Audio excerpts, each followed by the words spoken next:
Okay, check it out. I just got a delivery of the parts from England. This is the toy stuff, because... Is this zoomed in or something? There we go. You know, I had to draw out all the pieces for this toy I'm making with them in the computer in 3D so they could print them out over in England and send them over. And there have been some holdups.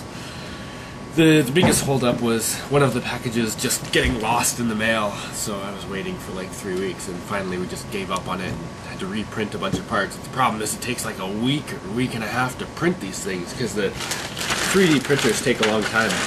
But I mean, the pieces they make are amazing. Let me find one that I can show without, like, you know, giving away too much. Like, check this out. It's like spectacularly perfect. And it like fits together with other things that were drawn all perfectly. Ooh, that's so nice. This is one of the like $25,000 3D printers or something like that. Anyway, so this whole fiasco of things getting lost in the mail and stuff like that has been kind of a pain in the butt. And then, yeah, I just went through the pieces here, and there's one important piece missing. Ooh, but I don't get to find out until the stuff gets mailed all the way over here from England. But luckily I can make that piece, so I'll just get some acrylic or something and make one. But anyway, I was talking to the toy guys yesterday, and Graham, he's one of the toy guys, he's like, well, why don't we just get you a rapid prototyping machine? You know, find one that doesn't cost a ridiculous amount of money. Ooh, holy cow, I'm excited. So anyway, I'm getting a 3D printer, I think. Presuming, yeah. They seem pretty serious about it. I don't think he was pulling my leg. I think I'm getting a 3D printer out of this. So that's kind of cool. Which makes sense, because, you know, they can fly me over to Hong Kong, you know, every other month to try to fix things, or they can just give me the thing to be able to do the stuff at home, draw everything in 3D and, you know, print it all out, test it, then email prototypes to wherever the factory is, and they can just copy it, you know, instead of, you know, building a prototype from garbage and whatever, and then trying to, I guess them trying to figure out how it works and then draw it in the computer. If I just do all that stuff myself, then things go much more smoothly. So anyway, yeah, I'm very excited. I think I'm getting a rapid prototyping machine.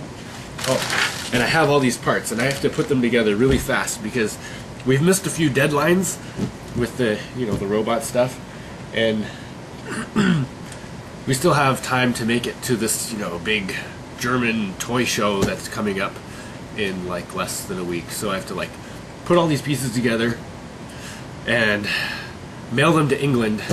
Oh, I also have to make it look kind of nice. I'm gonna have to paint it and stuff because, you know, we're not gonna have time for the factory guys to make a finished prototype from the one I do to take to the toy show to show to people and say, hey, look here, this is the product. No, I'm gonna have to make it look as much like the product as possible, like the final thing. And I'll try to make sure I slip in a video of the you know, the original robot thing I made to kind of give an indication, because some people I'm sure are watching this and have no idea what I'm talking about because I haven't mentioned this in like a month. Anyway, okay. Oh, and of course, in the meantime, while all this has been going on, I'm sure many people are aware, some cheap knockoff is out in the market now, which is kind of annoying. And they did a crappy job. And one of the things that really irks me is that they made this thing, and it has like these little crappy batteries in it, right? So it doesn't last very long. And these little crappy batteries aren't common batteries. You can't just go buy them. You have to go back to these jerks and buy more of their crappy batteries, and they're all disposable. Ah, God. I hate that, like, something I thought of as being used in this crappy way. Anyway, the toy guys I'm working with are pretty cool. And actually, I can say who they are. They said that's cool, because, you know, there's no secrets about that or anything. I'll put a link to their website down there. And if I don't, just leave me a comment or send me an email. Hey, dude, you forgot to do that. I hopefully won't forget. Anyway, But they're real cool, and they like actually want to make stuff that's good. So we're making things that use like AA batteries, so you don't have to like buy some crappy batteries from us constantly. Ah, what a dick move. I can't believe they did that. And then people buy it. They buy this thing, take it home. Yay, this is so fun. Oh, it ran out of batteries. Now what do? I can't just go to any store and get more batteries or have rechargeables, so I don't have to constantly throw them out. No, I have to go back to their stupid website and order more of their batteries. Ah, schmucks. Anyway. Yeah, I better get to work. Hey, this might be a good thing. This is where I originally started the giant robot, right here. And that's where I'm going to be building stuff, so I need to sweep it off first. I can't find a little brush, so I'm just going to use this huge one. It's always nice to start making something with a nice clean area. Let's get some kind of chair. It's too high. Ah, that's better. That's kind of low for that table, but I actually like having a low chair when I'm working on little things, because then I can have my face like right at the stuff, so I can see like the little tiny things I'm working on. Yeah, low chair is good for this. Alright, I got a super shirt, some crazy glue, some plastic epoxy. Haha. Ooh, here's a really good tip. Alright, one of the things that I always came across a lot, like problems, I guess not problems, but situations to deal with, is finding little steel sticks for gears. So, you know, I have all these gears and they have a hole in the middle of them, right? And it's easy to find steel sticks from toys that'll fit the gears so they can spin around. But a lot of times I'll run out of those and I'll be like, oh great, now I don't have any more steel sticks, otherwise known as axles. I just call them sticks though. So what do? Bicycle spokes. If you ever see a broken bicycle wheel, this only applies if you like to build things with little gears, which I do a lot. But bicycle spokes happen to fit like a lot of these things, and they're like long and straight and smooth. And if you see like a broken bike before someone throws it out, just be like, hey, can I have the wheels, man? Because there's bikes all over the place getting thrown out, or like, you know, a rim on a bicycle wheel get bent, and they'll be like, oh, well, the wheel's garbage. No, it's not garbage.